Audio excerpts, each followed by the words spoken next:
Leaks, spoilers, and even more leaks. It's no surprise that in this day and age, it's extremely difficult to uncheck yourself from the grip the internet has. And with social media becoming ever more efficient on spreading information, you're more likely to come across some form of media that was never meant to be seen. And it's been ever more present in the context of video games. With November fast approaching, a whole slew of games are releasing for the holiday season. One of the more notable ones, Sonic Frontiers, which is taking a step in a completely new direction, has fans of the franchise ever more curious about the game's content. But what happens if that curiosity goes too far, where the company's devotions in keeping that game a secret become unmasked?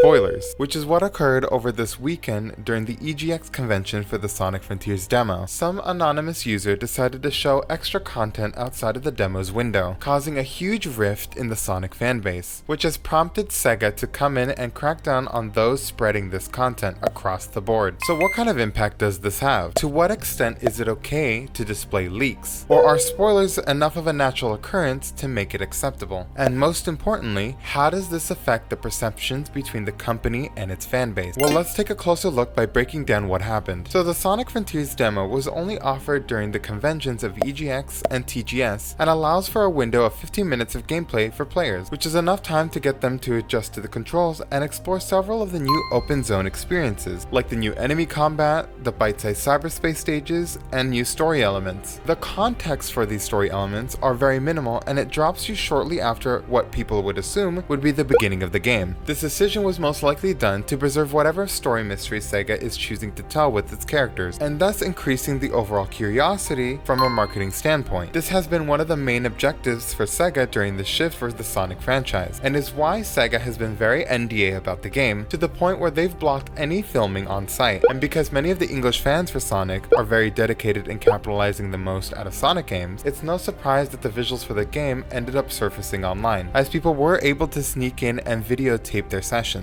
At first, it was just minor things that were reasonable in accomplishing during the 15-minute time slots that the booths gave you, as the game does develop into different paths for things to do. But those really hardcore players were eventually able to exploit this by speeding through the 15-minute window, allowing them to gain content that was never supposed to be seen. By now you're thinking, what do you mean this is a demo? How is there more content? Well, the game set up for the booths was actually the full length of the game, with a beginning and end timer tacked onto it, as condensing things into a demo form from a development standpoint cost a lot of time, especially for an open world type game. So what's this big exploit? Well, that context I was referring to when it comes to the game's mystery was partially revealed. Someone not only managed to come across the beginning and end portion of a huge part of the game, but document it on video, which was eventually posted online and started spreading across both Twitter, Reddit, and YouTube, prompting many creators to debate whether or not they should cover the quickly deleted footage. Of course, I'm not going to be showing any of this footage, nor is this the point of the video. The point of this video is to examine whether or not these types of spoilers are okay. And to be brutally honest, no they're not. Not when it goes against the objective of the company. Leaks on what you could do in those 15 minutes are already a stretch, but it is technically something that is catered for the public to play during these conventions. However, to go as far as bypassing the system checks because you as a fan are curious is no good. These types of people unfortunately do exist, where they completely disregard the amount of work the developers put in just to get an extra bump of adrenaline and ego boost. It's a power move. Although the defense can be made where this is the internet, it's bound to happen, or it's something you're already going to see anyways, so if you don't like it, just don't watch it. It doesn't make it right. That's the problem. This is the internet we're talking about. With how streamlined things are, sometimes these visuals play automatically on platforms such as Twitter or YouTube. It's increasingly difficult, if not impossible, to turn a blind eye. And the biggest problem of all, it flat out just breaks the rules for the company. Think of how much time, money, and effort was spent into bringing the idea of the mystery and uncovering the secrets for Sonic Frontiers. This is one of the characteristics SEGA is heavily pushing, and to just flat out cross that line, well, it's no wonder why SEGA is coming in and striking all that content here on YouTube. Ultimately, the main takeaway is that it can deeply affect the public relationship between SEGA and its fanbase. Why do you think the Americas is not getting a convention or a demo associated with it? It could be because they're afraid of our curiosity. curiosity, and to what extent it will cross boundaries. I mean, look at the difference between the experience with TGS and EGX. A lot more aspects of the game were being revealed once it reached the English audience, and even with the same rules in place. Again, this is just speculation, but it can be a plausible reason considering how Sonic Frontiers' PR team is reacting. And it's even scarier to think that someone stole a copy of the game during EGX, but that hasn't yet been confirmed at the time of this video. Overall, I think it's best for viewers and content creators alike to stray away from this footage or reviewing it while they still can. It may seem harmless on the surface, but it disrespects all of those who are putting in work to making Sonic Frontiers possible. A deep apology should go to Iizuka and even Ian Flynn, who's assisting with the creation of the story. I believe that there is more to see, but from those who did experience the footage, the Sonic Frontiers demo is definitely the tip of the iceberg.